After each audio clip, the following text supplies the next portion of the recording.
Depuis sa création en 1948, le petit État d'Israël n'a connu que violence et souffrance. Les tentatives des Juifs pour amener la paix ont échoué à chaque fois, menant uniquement à des effusions de sang. Découvrez ce que révèle la Bible sur la cause de la plaie mortelle qu'Israël s'est auto-infligée, maintenant sur la clé de David avec Gérald Fleury. Bonjour à tous. La ville de Jérusalem est une poudrière chargée d'un potentiel nucléaire. Et il n'y a pas de ville sur cette terre qui soit aussi chargée de tensions internationales. Il y a des tensions à Jérusalem et dans beaucoup d'autres endroits à cause de ce qui se passe là-bas et dans les villes de Juda. Une guerre est en cours entre Israël et l'Iran, les terroristes du Hezbollah et du Hamas et les Palestiniens. Une guerre est en cours et elle ne cesse de s'aggraver. Dieu a prophétisé que la nation d'Israël, ou Juda dans la Bible, aurait une plaie mortelle, une blessure mortelle en ce temps de la fin, et que cela lui causerait de sérieux problèmes. Mais c'est quelque chose qui pourrait être éliminé s'ils prêtaient attention à leur propre Bible, la Bible juive que nous, chrétiens, appelons l'Ancien Testament. En 2001, j'ai écrit une brochure intitulée « Jérusalem selon la prophétie ». Il y a plus de 22 ans. Et là, j'ai abordé cette dangereuse blessure, déjà à l'époque. Et elle est toujours présente. Et est-ce qu'Israël la guérira vraiment? Eh bien, nous devrons voir ce qui va se passer dans la guerre qui se déroule actuellement à Gaza. Si l'on y réfléchit bien, Israël n'a jamais connu la paix pendant toute son existence. Il y a toujours eu cette tension, et je voudrais donc vous montrer un peu de l'histoire des Juifs et ce qu'est cette plaie. Si vous regardez en arrière, après la Seconde Guerre mondiale, il y avait de nombreux Juifs qui n'avaient nulle part où aller. Ils n'avaient pas de pays où aller. Adolf Hitler et l'Allemagne avaient tué 6 millions de Juifs pendant la Seconde Guerre mondiale, et son objectif était de débarrasser totalement la race humaine des Juifs. Tel était son plan. Grâce à Dieu, il n'y est pas parvenu. Mais permettez-moi de vous citer un extrait de l'une de nos brochures. Après une lutte acharnée au sein des Nations Unies, la terre d'Israël fut déclarée nation en 1948. Je vais m'arrêter là. Eh bien, à cette époque-là, en 1948, tous les membres des Nations Unies déclarèrent Israël nation. Il était donc prophétisé que cette nation entre en scène, et nous le verrons au fur et à mesure que nous avancerons ici, mais immédiatement après avoir été déclarés nation, ils ont été attaqués par les Arabes. Oui, presque immédiatement. Ils ont commencé à se battre après très peu de temps, je pense que c'était environ 3 semaines. Et ces gens n'étaient pas vraiment des soldats. C'étaient de simples civils armés. Alors, ils étaient épuisés et à court d'armes après un certain temps. Et tout à coup, les Arabes ont déclaré un cessez-le-feu. Juste un cessez-le-feu temporaire. Les Juifs en étaient ravis car cela leur donnait le temps de se reposer et de se procurer des armes afin de poursuivre les combats en plus grand nombre, et c'est ainsi qu'ils ont très rapidement gagné la guerre. À l'époque, vu la façon dont tout cela s'est déroulé, tout le monde a dit « Voilà, c'est un miracle de Dieu ». C'est ce qu'ont dit la plupart des peuples israélites. La plupart des villes de Juda y croyaient vraiment, ou Juda biblique. C'était donc un miracle de Dieu. Ils l'ont reconnu, et ils avaient vraiment beaucoup plus de foi à l'époque qu'ils n'en ont aujourd'hui. Maintenant, voici ce que j'ai écrit. Il était prophétisé que les Juifs auraient une nation dans ce temps de la fin. Il fallait donc que cela devienne réalité. Cela devait arriver, les Juifs devaient devenir une nation. Les Juifs étaient des combattants acharnés, il était question de leur première nation souveraine en 2000 ans. C'était la première nation souveraine à laquelle ils avaient appartenu depuis 2000 ans. Ils n'avaient pas de nation après avoir perdu Jérusalem 2000 ans auparavant. Ils étaient tellement heureux d'avoir une nation qu'ils étaient prêts à se battre et à mourir, et rien ne les arrêterait sauf la mort. Et ils croyaient que Dieu leur donnerait cette nation, ce qu'il a fait, parce que cela avait été prophétisé dans leur propre Bible. Nous en reparlerons un peu plus tard. En 1967, examinons maintenant cette histoire, l'Union soviétique était alliée à l'Égypte et essayait de pousser l'Égypte à attaquer Israël. L'Égypte, la Jordanie et la Syrie étaient alliées et prêtes à entrer en guerre. Ils avaient même pénétré dans le Sinaï, la région du Sinaï que nous connaissons aujourd'hui, et tout le monde savait qu'une guerre était sur le point d'éclater. Israël décida donc qu'il devait frapper le premier. Ils y étaient contraints. Ils pensaient qu'ils étaient obligés de frapper. Aussi Israël détruisit en quelques heures 300 avions de chasse égyptiens qui étaient sur le point de l'attaquer. Et en 6 jours, Israël avait gagné cette guerre. 6 jours. Encore une fois, Israël croyait qu'il s'agissait de miracles, de toute une série de miracles. Si vous regardez un peu plus loin dans leur histoire, après la guerre de 1967, les touristes affluèrent en Israël et l'on commença à construire davantage le pays, ce qui n'avait pas été le cas depuis longtemps. À la fin de 1973, cependant, 6 ans plus tard, Israël fut attaqué le jour du Yom Kippour et a donc connu une nouvelle guerre et cette fois encore ils gagnèrent miraculeusement. Mais ce n'était pas une victoire aussi facile qu'avant, surtout pas comme la guerre de 1967. Or Israël fut sauvé une fois encore. Peu de temps après, les Juifs ont rendu le Sinaï à l'Égypte, même si l'Égypte, la Jordanie et la Syrie essayaient toutes d'anéantir les Juifs.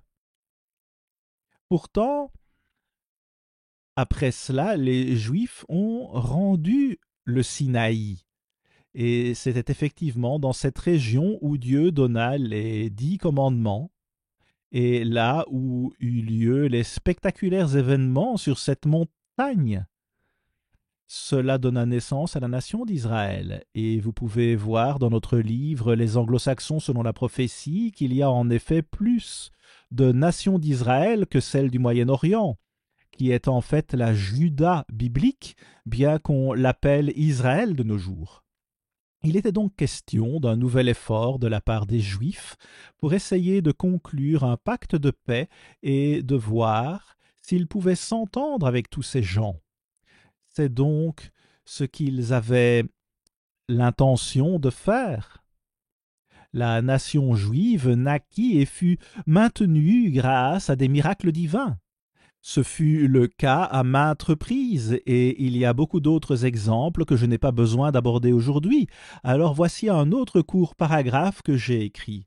Les Juifs ont également rendu Gaza, Jéricho, Bethléem, ainsi que le Sinaï et la région de Suez, et d'autres régions de Cisjordanie aux Palestiniens. Il semble que le monde ait oublié que ces régions furent gagnées au cours d'une guerre où les Arabes tentaient d'anéantir les Juifs. C'était le cas dans toutes les régions. Ce processus de terre contre paix est quasiment inédit dans l'histoire, à l'exception peut-être de ce qui s'est passé en Afrique du Sud. Dieu accorda Bethléem, le lieu de naissance du Christ, aux Juifs. En raison de ce processus de paix, ils l'ont donné aux Palestiniens. Eh bien, il s'agit là de beaucoup de cadeaux merveilleux, n'est-ce pas? Mais cela n'a pas apporté la paix. la situation n'a fait qu'empirer de bien des façons, beaucoup de façons. On appelle cela un processus de paix, mais on l'a mal nommé. Ce n'est pas un processus de paix. Comment cela se fait-il? Eh bien, les Arabes ont un objectif, à savoir d'anéantir la nation d'Israël, en particulier les Arabes radicaux dirigés par l'Iran. Ils essayent de détruire la nation d'Israël, y compris les États-Unis. La nation d'Israël est appelée le petit Satan et les États-Unis sont appelés le grand Satan. Ils nous détestent donc également. J'aimerais vous lire un extrait du livre d'Osée. C'est Osée 5, verset 13. Voici une prophétie pour ce temps de la fin, et cela s'adresse au Juda biblique, ou Israël. Voici ce qui est dit. Éphraïm voit son mal. Il s'agit de la Grande-Bretagne, et nous prouvons cela dans notre livre Les Anglo-Saxons selon la prophétie. Alors Éphraïm se rend en Assyrie, et cette dernière est l'Allemagne. Il s'agit d'une prophétie qui deviendra réalité très bientôt, dans quelques années seulement. Voilà à quel point c'est proche. Le verset continue en disant que Juda vit ses plaies. Juda, ou la nation appelée Israël aujourd'hui, le Juda biblique. Juda voit finalement qu'il a une blessure. Ils ne le sauront pas jusqu'à ce moment-là. Ils ont traité les effets, mais pas la cause. Et cela a entraîné beaucoup de problèmes pour eux. Pensez-y, j'ai écrit à ce sujet il y a plus de 22 ans, au sujet de cette même prophétie. Et c'est une prophétie qui se poursuit. Il est question ici d'une plaie, et elle a tout à voir avec un pacte de paix ou un traité de paix. Permettez-moi de poursuivre en vous lisant un autre extrait. Dans le sens de penser un bandage, autrement dit un remède, voici la définition donnée par le lexique Genésius hébreu et chaldéen. Le fait de comprimer, de penser une plaie au sens figuratif, un remède appliqué aux plaies de l'État. Autrement dit, le remède est la plaie. Alors de quoi s'agit-il? Quelle est cette blessure? Eh bien, continuons encore un verset. Cela vous ramène également au mot pour plaie. Alors permettez-moi de vous lire ce verset. Tous tes alliés t'ont chassé jusqu'à la frontière, tes amis t'ont joué, t'ont dominé, ceux qui mangeaient ton pain t'ont dressé des pièges, et tu n'as pas su t'en apercevoir.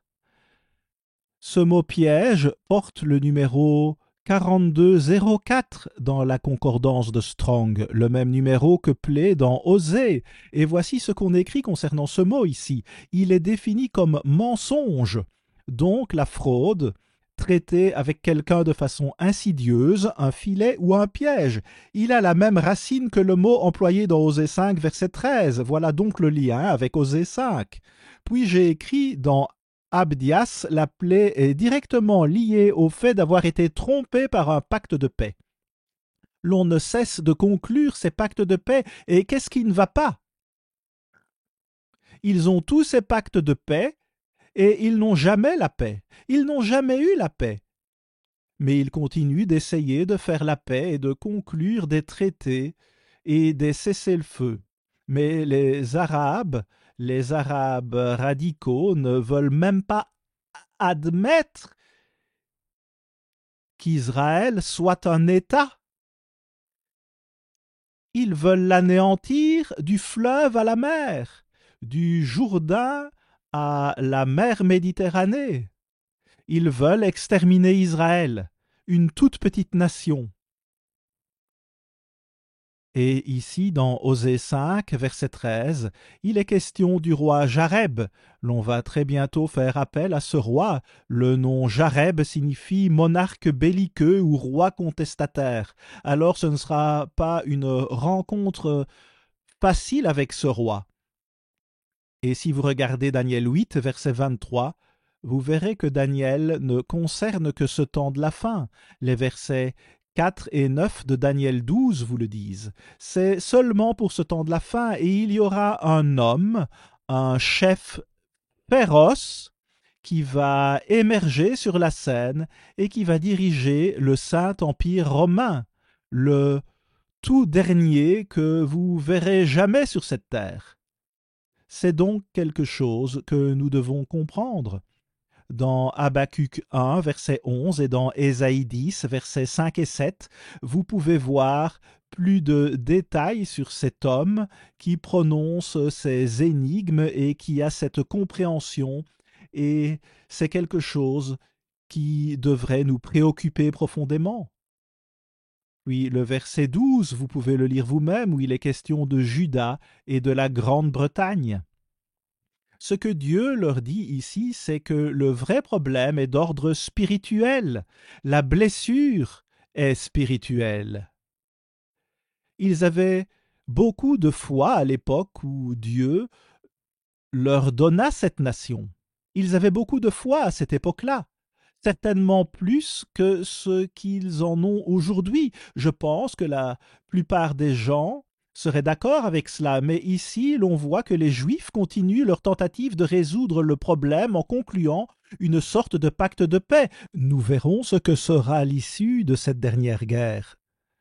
Ils disent qu'ils vont anéantir le Hamas, au moins à Gaza, et quand on y pense, il fut un temps où la petite nation d'Israël était une terreur absolue pour les Arabes. Et maintenant, c'est tout simplement inversé. C'est totalement différent. Que s'est-il passé? Eh bien, ils ont essayé de conclure des pactes de paix. Mais ce n'est pas ainsi qu'il faut traiter un tel problème selon la Bible, selon leur propre Bible juive. Nous devons donc garder cela à l'esprit. Je vais aller un peu plus loin, plus vite pour essayer de couvrir tout cela. Pensez à la période allant, disons, de 1948 à 1973. Pendant une période d'au moins 25 ans, il y avait des escarmouches, mais pas une guerre comme celle d'aujourd'hui. 25 ans!